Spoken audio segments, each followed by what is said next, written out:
administration, Victoria Coates. And also joining us, we've got the executive director of the Urban Warfare Project, John Spencer. Both of you, I appreciate you being with me. There we go. Nice to see you both. Thank you for joining me. I want to start with you, Victoria. First of all, do you think we were really going to strike Iran tomorrow? Is that really what you think the plan was, Victoria? Well, there was certainly a plan, but I mean, the president's been very clear. He'd like to resolve this diplomatically. Obviously, we've had the enormous military successes of Operation Epic Fury. Those are already done, and those are in the books. And it's now for Iran to say that they're willing to get to the good deal that the president's put on the table for them, get rid of their nuclear program. That will lead to sanctions relief. Iran can become a normal country again. But until they get to yes on that, you know, the possibility of renewed kinetic strikes remains out there.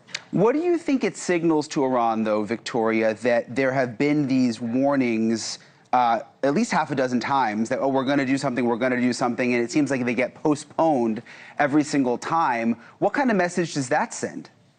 Oh, I think the message that's been sent is both in May or June of last year and this year, the president is willing to act. He will act with overwhelming force, and they know that. And so they don't know, at which point, is this a maneuver? Is this a negotiation?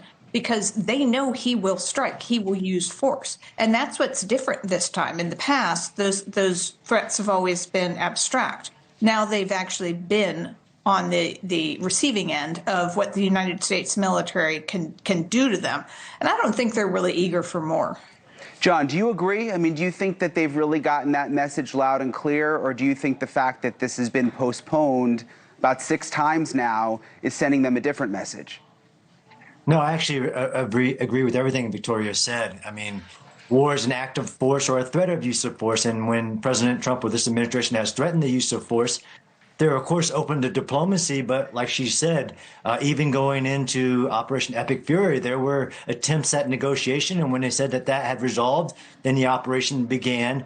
I do think that the current leadership, which isn't the same leadership we were talking about before Operation Epic Fury, the current leadership may believe that they can find a negotiation beyond the U.S. non-negotiables, non-nuclear proliferation, and freedom of navigation, the Strait of Hormuz.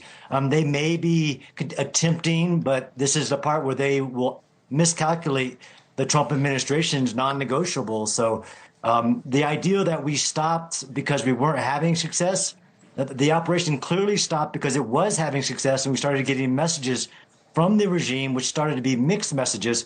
But I agree with what Victoria said, that I think they take President Trump seriously, but they still think they somewhat have some type of cards, as they say. But I think the options of the United States, if they were to restart the operations, are vast. And Iran's already played its economic nuclear card. It's already played the Strait of Hormuz, which at the time being is of minimal impact to U.S. forces and could be opened by force. If there are strikes, John, what do you think those strikes will look like?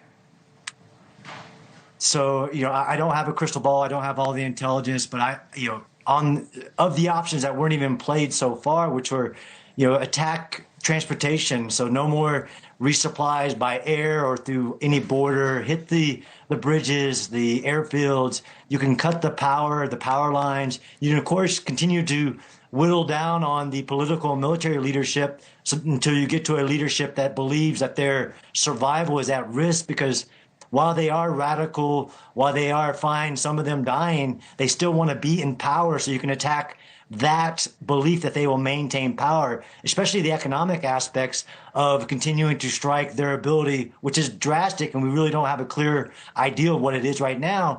The target deck, and we have more intelligence, is vast, if not more vast than it was before Operation Epic Fury, and I think Iran may be miscalculating even that. Victoria, as John said, if we go after their airfields, if we go after their bridges, if we go after the power grid, doesn't that just create a bigger problem for us down the road? It just seems like we've been here before. 6 months from now, are we then going to have to help them rebuild everything?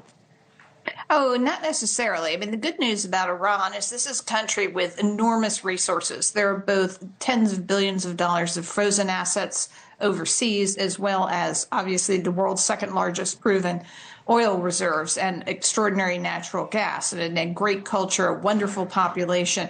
Rebuilding Iran is, I mean, that is a project I would be eager to participate in. I think that is going to be one of the biggest money makers on the planet. And I would much rather the United States, our private sector, our partners and allies in the region participate in that than, say, communist China. So I don't think you're going to have any problem with Iran financing its own reconstruction. And the Iranian people deserve a country that is prosperous and secure and a partner to the United States, a partner to the region, not the horrible irritant that it's become over the last 47 years. But wouldn't hitting infrastructure hurt the Iranian people? I mean, you talk about the good people there, the people who want to get rid of that regime that's been controlling them for so long. Wouldn't they end up being hurt by that? Well, the good people tend to be about 80% or 90% of the Iranian people, and they want this regime gone.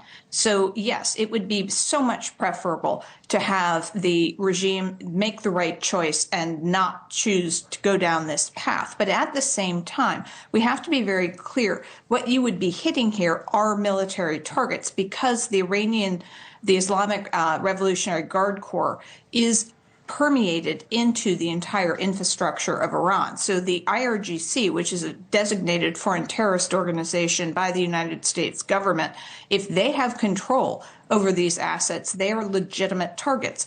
And so that is not what the president wants to do. He has given them every opportunity. But I think the Iranian people would say, let's end this. Let's get this over with once and for all. Do you think diplomacy, John, is going to work in the end, or you think we're going to end up dropping more bombs? That's a tough call, Brian. I mean, I am optimistically hopeful. Of course, we want to see the political objectives, these non-negotiables that the world should care about.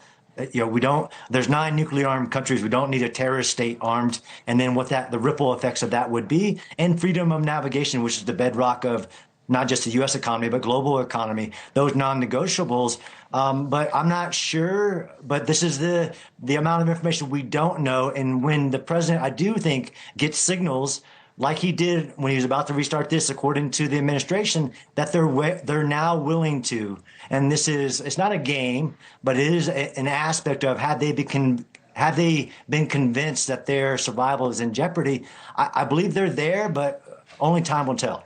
Well, John Spencer, Victoria Coates, appreciate you both for joining me. Thank you so much. Thank you. Okay, I want to